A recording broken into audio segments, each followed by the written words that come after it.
अस्सलाम वालेकुम जी, I'm doctor Naeem आवाज और मैं क्लिनिकल फिजियोथेरापिस्ट हूँ। आज हम बहुत एक अहम मौजू पे बात करेंगे, प्रेगनेंसी के बाद कमर में दर्द आने की वजूहात क्या हैं।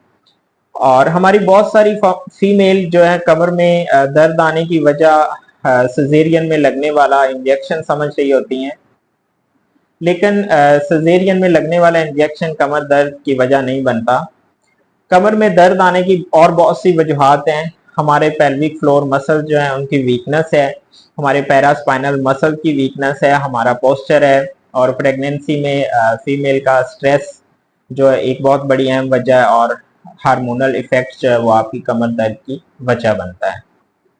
अब सबसे पहले हमें इस चीज के बारे में समझना जरूरी है कि आपके पेल्विक फ्लोर मसल्स का काम क्या है।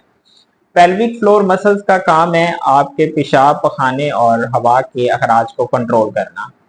और दूसरा बड़ा अहम काम है आपके ब्लड फ्लो और वजाइनल कंस्ट्रक्शन में मदद करते हैं।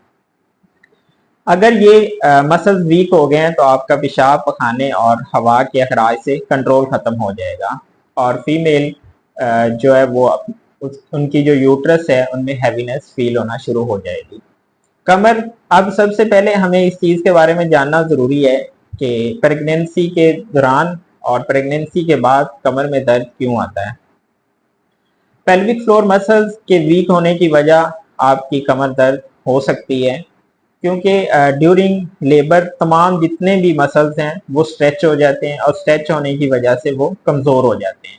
अगर ये तमाम मसल्स कमजोर ऑलरेडी पहले से ही हैं तो औरत के लिए नेचुरल कंसीव करना मुश्किल हो जाता है।